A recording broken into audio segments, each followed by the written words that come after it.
नमस्कार, आशा लाईफस्टाईलमध्ये तुमचं अगदी मनापासून सगळ्यांचं स्वागत आहे। तर आज आपण उकडीचे मोदक बनवणार आहोत। लवकरच गणपती बाप्पांचं आगमन होत आहे, तर त्यासाठी आपल्याला 10 दिवसासाठी वेगवेगळ्या पद्धतीचे मोदक बनवायचे असतात। तर त्यापैकी सगळ्यात आवडते मोदक म्हणजे उकडीचे मोदक। तर आपण आज उकडीचे मोदक बनवणार आहोत। तर एकदम सोप्या पद्धतीने खूप साऱ्या टिप्स सोबत आपण ही मोदक बनवणार आहोत। चला तर व्हिडिओला सुरुवात करूया। तर सुरुवातीला आपण एक पातेले घेतले, त्याच्यामध्ये अर्धी वाटी आपण इथे पाणी घालून घेतले, अर्धी वाटी आपल्याला याच्यामध्ये दूध घालून घ्यायचे। तर एकदम सोप्या पद्धतीने झटपट आणि योग्य प्रमाणामध्ये आपण हे मोदक बनवूया। तर बघा, अर्धी वाटी दूध आणि अर्धी वाटी पाणी घेतले। आता याच्यामध्ये आपल्याला तूप घालून घ्यायचे। तर एकच वाटीचं प्रमाण घेतलंय आपण पिठाचं, तर अर्धा चमचाचा आपण इथे तूप घालून घेतलेला आहे। जास्त तूप घालण्याची आवश्यकता नाही। पीठ कमी घेतलंय, एक वाटीचं घेतलंय, एक वाटीसाठी अर्धा चमचा तूप पुरेसा आहे। आता हे आपण गॅसवरती ठेवलंय, याला आपल्याला उकळी काढून घ्यायची। तर बघा, दूध आणि पाणी इथे चांगल्यापैकी उकळलेलं आहे। आता गॅस बंद करूया। त्याच वाटीने इथे मी तांदळाचं पीठ घेतलेलं आहे। तर आता हे रेडीमेड पॅकेट मधलं पीठ घेतलेलं आहे आपण। तांदळाची पिठी कशी बनवायची आपण त्याचा सुद्धा व्हिडिओ बनवणार आहे। तर पॅकेट मधलं आपण एक वाटी इथे पीठ घेतलंय, याच्यामध्ये चिमूटभर मीठ घालून घेतलंय, म्हणजे मोदक खाताना जे वरचं आवरण असतं ते बेचव लागत नाही, ते सुद्धा छान लागतं। आता आपण जे दूध आणि पाणी उकळून घेतलंय ते गरमागरम असतानाच आपल्याला लगेच या पिठावरती घालून घ्यायचे।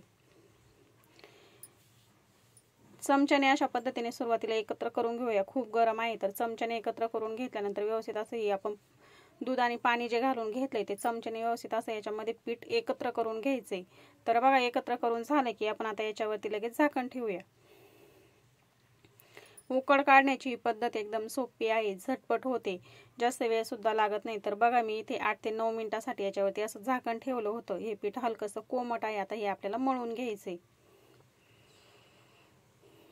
एक वाटी पीठ घेतलं, त्याच्यासाठी आपण अर्धी वाटी दूध आणि अर्धी वाटी पाणी घेतले, अर्धा चमचा तूप घेतले।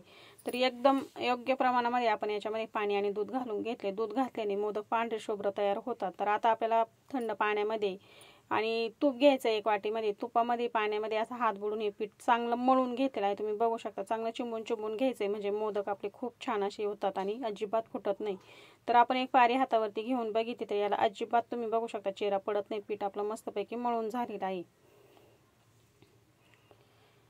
हे पीठ मळण्यासाठी थोडीशी मेहनत घ्यावी लागते, पण पीठ खूप छान असं मऊसूत लोण्यासारखं मळून झालं की याचे मोदक खूपच छान तयार होतात। तर पीठ आपलं इथे मस्त असं लोण्यासारखं मळून झालेलं आहे, अगदी मऊसूत। आता पीठ आपण झाकून ठेवले, तोपर्यंत सारण बनवून घेऊया। तर गॅसवरती पॅन ठेवून घेतला, याच्यामध्ये 1 चमचा आपण तूप घालून घेतले। आता एक वाटी आपण इथे ओलं खोबरं घेतलेलं आहे किसून। तर सुरुवातीला आपण 2-3 मिनिटांसाठी खोबरं तुपामध्ये छानपैकी परतवून घेऊया। याच्यामध्ये जे ओलसरपणा असतो तो थोडासा कमी होईल। तर आणि खोबरं अशा पद्धतीने सुरुवातीला तुपावरती जर परतवून घेतलं तर याचा खूप छान असा खमंग वास येतो आणि सारण आपलं खूप छान तयार होतं। तर गॅस इथे मी मध्यम ठेवला आहे आणि मध्य गॅसवरती आपण सारखं मिक्स करत राहूया, म्हणजे खाली पॅनला चिपकणार नाही।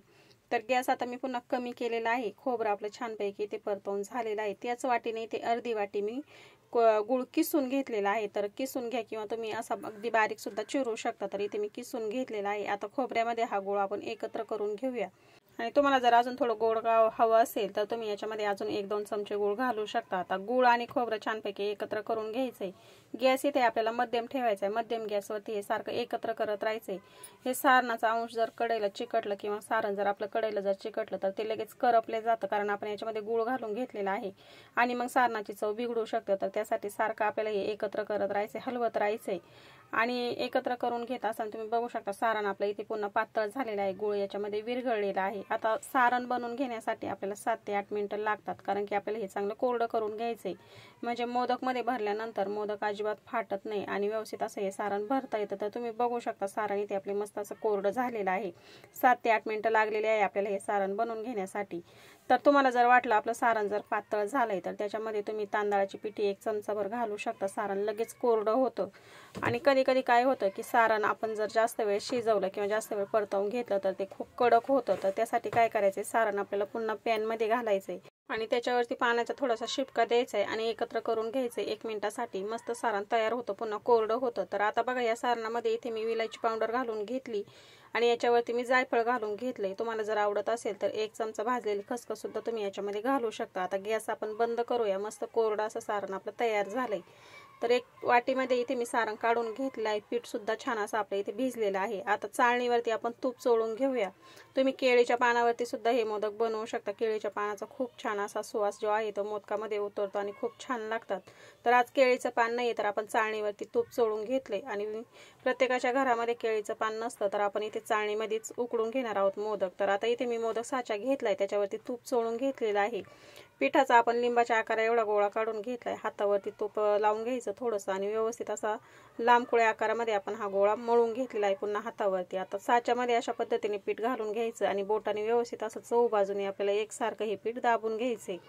कोरड्या पिठामध्ये हात बुडवून घ्यायचा किंवा तुपामध्ये हात बुडवून घ्यायचा आणि व्यवस्थित असं हे बोटाने आपल्याला पीठ व्यवस्थित असं साच्यामध्ये हे भरून घ्यायचंय, म्हणजे व्यवस्थित असा कळीदार हा मोदक तयार होतो। तर आता सारण आपण घेतलं आणि सारण सुद्धा असं लांबकोळ्या आकारामध्ये करून घेतलं आणि ह्या मोदकमध्ये भरून घेतले। आता जे वरती पीठ होतं ते तळ हाताने व्यवस्थित असं दाबून घ्यायचे, कारण की आपले बोटांना सारण चिकटलेलं असतं आणि पिठाला जर आपण असेच हात जर लावले तर ते पुन्हा आपल्या हाताला चिकटू शकतं, त्याच्यामुळे तळ हाताने असं आपण दाबून घेतलेलं आहे। आता मोदक काढताना तुम्ही बघू शकता अंगठ्याने किंवा बोटाने खालून मोदक धरायचा आणि खालूनच आपल्याला बाहेर असा ओढायचा आहे। आपण जर वरती जर धरलं तर त्याचा आकार बिघडू शकतो आणि मस्त असा मोदक तयार झालाय। मोदक आपण काढून घेतलाय तर मस्त अशा कळ्या देखील पडलेल्या आहेत। तर आता मोदक घ्यायचा आणि अर्धा असा थंड पाण्यामध्ये बुडवून घ्यायचं आहे। वाटीमध्ये पाणी घेतले, त्याच्यामध्ये मोदक आपण बुडवून घेतला। आता चाळणीवरती अशाच पद्धतीने आपण आता मोदक बनवून घेऊया। तर मुली सुद्धा बसलेल्या आहेत माझ्यासोबत मोदक बनवायला, सगळे एकच वाटीचे मोदक बनवायचे। मुलांना सुद्धा मोदक बनवायचे म्हटलं की खूप मजा येते। तर बघा अशा पद्धतीने आपण सोप्या पद्धतीने एकदम, ज्यांना हातावरती कळ्या जमत नाही त्यांनी एकदम सोप्या पद्धतीने आपण इथे उकडीचे मोदक असे साच्यामध्ये बनवलेले आहेत। सगळे मोदक आपण इथे चाळणीवरती काढून घेतल्यानंतर आता गॅसवरती पाणी गरम झालेलं आहे। कढईमध्ये आपण पाणी ठेवलं होतं, याच्यावरती चाळण ठेवली, झाकण ठेवून आपण एक 10 ते 15 मिनिटांमध्ये हे मोदक छानपैकी उकडून घेतलेत। कमी गॅस जर असेल तर 15 मिनिटं लागतात आणि मध्यम गॅस जर असेल तर 10 मिनिटातच हे मोदक उकडून तयार होतात। तर आता मस्त असे मोदक इथे झालेले आहेत, तुम्ही बघू शकता। आपण याच्यावरती चाकूने चेक करूया तर अजिबात चिकटत नाही आणि हात लावून बघायचा, अजिबात हाताला चिकटत नाही की मग समजायचं आपले मोदक झालेले आहेत। आता मोदकची चाळण इथे मी खाली काढून घेतली आणि मस्त असे मोदक तयार झालेत। आपण हे पाण्यामध्ये बुडवले होते पण तुम्ही बघू शकता अजिबात इथे चाळणीला चिकटलेले नाहीयेत। तूप चोळून घ्यायचं अगोदर आणि नंतर त्याच्यावरती मोदक ठेवून घ्यायचे। तर मस्त असे उकडीचे मोदक आपले तयार झालेले आहेत। तर ज्यांना हातावरती कळ्या पाडता येत नाही किंवा घाईमध्ये जर बनवत असाल तर ही पद्धत खूपच सोपी आहे, झटपट होती। तर गणपती बाप्पासाठी अशा पद्धतीने उकडीचे मोदक तुम्ही सुद्धा नक्की बनवा। आणि ओलं खोबरं आणि गुळाचं सारण तुम्ही 2-3 दिवसासाठी सुद्धा हे ठेवू शकता, अजिबात खराब होत नाही। हवाबंद डब्यामध्ये ठेवायचे आणि तुम्ही सकाळी जर मोदक बनवायचे असेल तर रात्रीच उकड काढून ठेवू शकता, ती सुद्धा अजिबात खराब होत नाही। हवाबंद डब्यामध्ये ठेवायचे आणि हवाशीर आपल्याला हा डबा ठेवून द्यायचा आहे आणि सकाळी अगदी किती घाई असली तरी अशा पद्धतीने मोदक बनवायचे। तर बघा एकदम सोप्या पद्धतीने आपण खूप टिप्स सोबत हे उकडीचे मोदक बनवलेले आहे। तर तुम्हाला आजचा व्हिडिओ कसा वाटला मला कमेंटमध्ये नक्की सांगा। व्हिडिओ आवडला असेल तर लाईक, शेअर, चॅनल सबस्क्राईब नक्की करा। धन्यवाद।